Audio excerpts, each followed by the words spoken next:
Jay here. We got our gear guide for you right now. Okay, so I have just my jersey on, so I'm ready to show up at a Supercross, right? This is what the regular wear is for Supercross or a monster truck event. This is where they wear their jersey. So, good jersey. So, I'm gonna give you some tips on the gear I wear, which hopefully everybody can appreciate. I'll give you why I do wear what I do and what I don't, why do's and don'ts and all that. So, we're gonna start off with, my buddy Rado gave me this cool full armor deal. I'm gonna start with, if you're trail riding, which he is, and you wear this, it's probably good.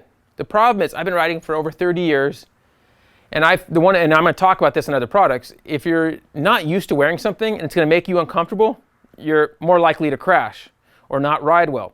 If you do those things, then you're more likely to get hurt. If you're comfortable, then you're less likely to crash, which means you're less likely to get hurt.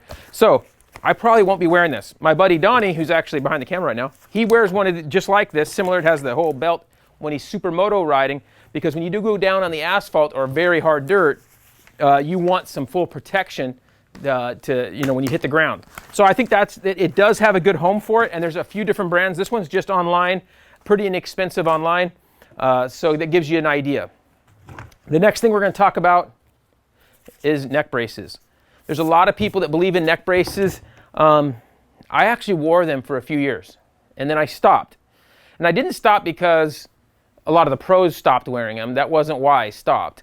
I stopped for a few things. I'd heard some rumblings of people saying, hey, they make you more uncomfortable. They mess up your rider position.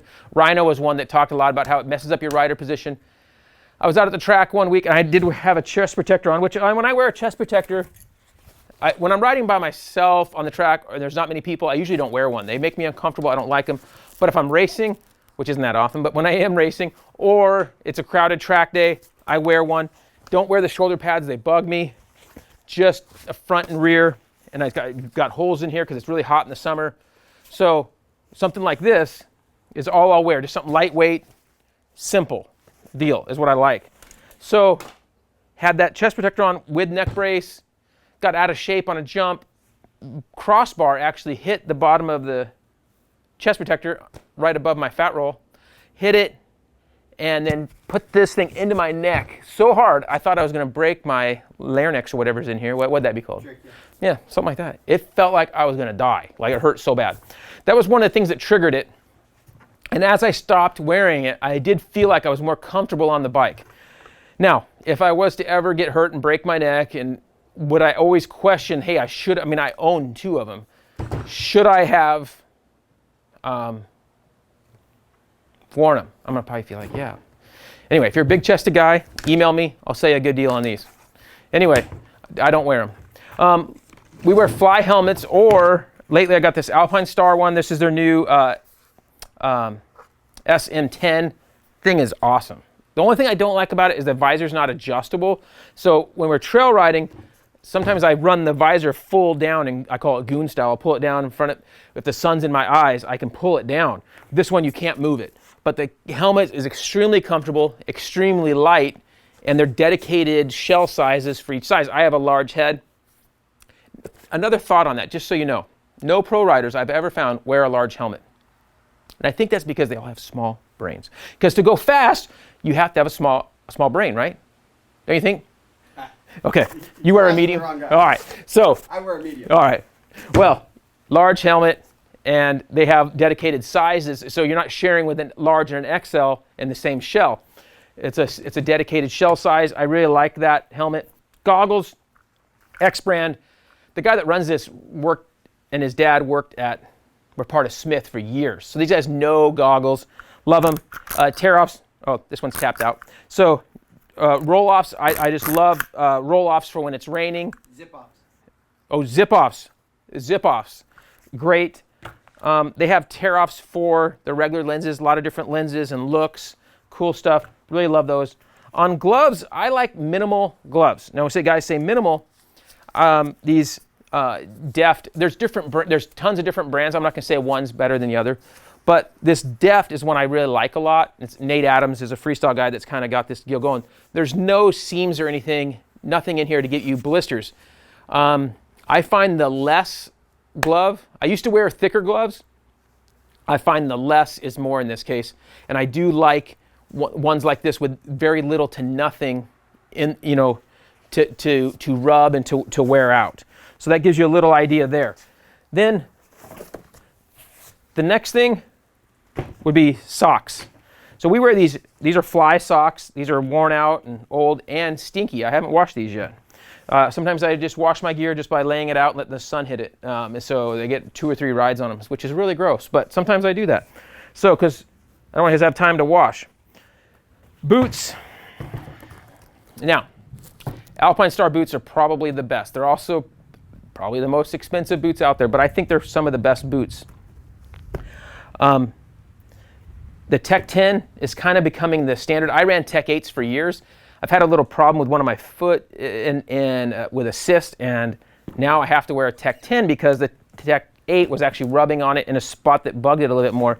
So Tech 10s, these are Spencers that I've kind of taken over, and just love these boots, really good boots. They also have a service on resoling that's really good. We're going to talk a little bit about knee braces.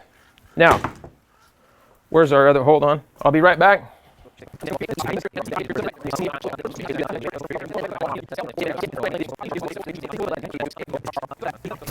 Okay, so what you just saw there in high speed mode was shot about 3 months ago.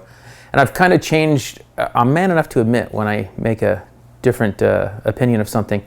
But I've changed my mind on knee braces a bit. Now, that doesn't mean that I'm going to say that no one should wear knee braces, but I've been wearing knee braces for a long time, and I did tear my ACL with knee braces on, and I know many people that have. Faulkner just had a crash at Supercross, straight-legged it in.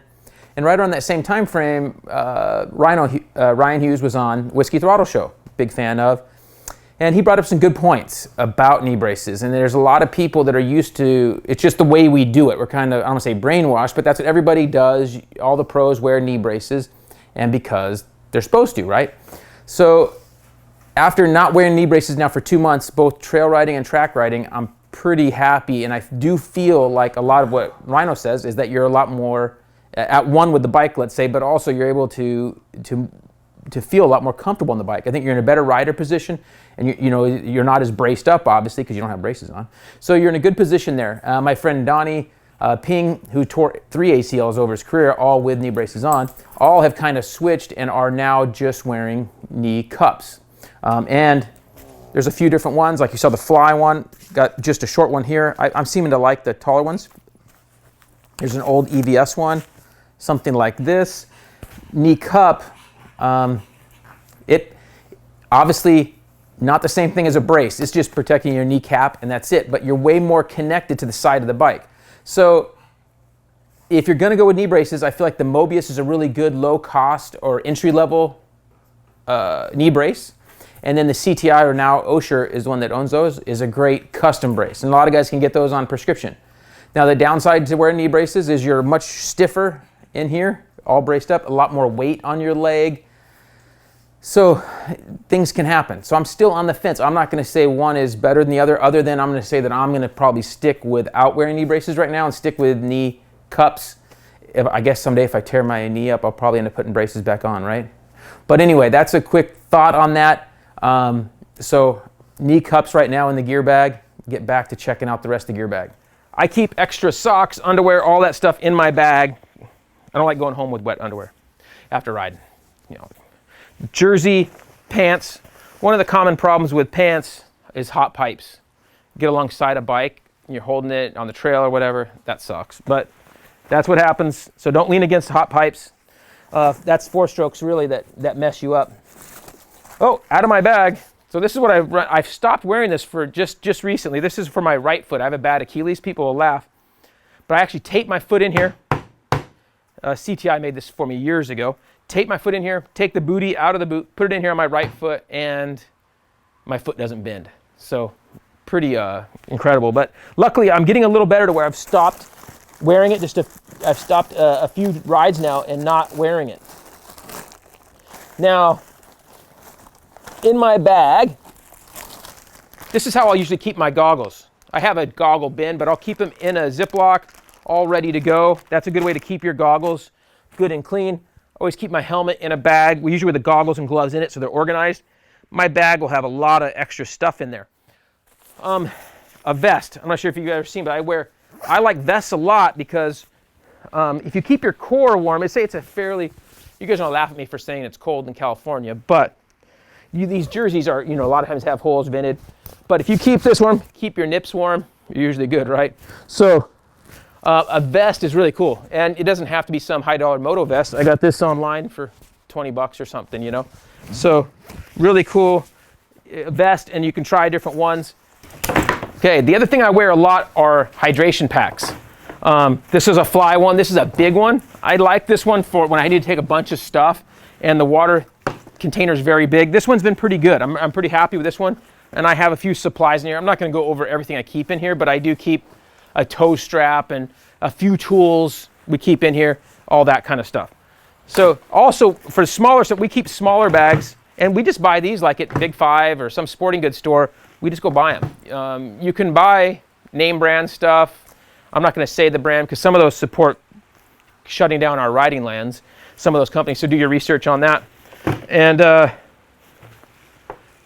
good to have these for trail riding for sure, a must. I have medical tape and duct tape all in my extra side pouch in my gear bag. I have extra gloves. I have at least 3 or 4 pairs of socks. I have extra gloves and tape. We do put rubber gloves on, nitrate gloves, under our regular gloves when it's really cold for trail riding. That's a little trick. Your hand will get a little wet in there, but that's a trick to stay a little warmer on the fingertips. Honestly, usually if it's that cold, we're usually not riding. We're usually driving somewhere else, right? So I think that's it. That gives you a good idea of gear, what I wear, why I wear it. Wear some great stuff over the years, and yeah, pretty happy with everything I wear. A little particular on a few things, but like to be comfortable when I ride. I think that's a big key, I guess, is that you need to feel comfortable when you're riding. And if you're switching to something like knee braces, you're going to start wearing knee braces. I'd ride around your house or something, or wear them with your gear. And you have to wear them with your gear, with your boots and pants on. You can't just put them on because they're going to fall down. They're not going to feel right. With your boots on, they're going to hold them in place. So you need to practice with them on before you head on a big trip or something and then go, oh, these are terrible. And you'd have a miserable time on your trip. So feel comfortable in your gear and find stuff that works for you. As far as like jerseys and pants, I love the Fly stuff. It's been great. But, anymore, it's not like gear of yesteryear when you actually had leathers, leather. It's more, fashion functional. There are gears that have compression, and those are for fit guys that don't have this right here. So they can look, ripped and whatever. So I'm not into that stuff, but regular gear is good. And I think Donnie and I are going to go wear this to lunch right now. I'm going to wear this. He's going to put his on. He got his TLD one, or what do you got? Fox. He's got his Fox one. We're going to put that on, and we're going to go get lunch. So hopefully we'll check you out at the track or trail soon.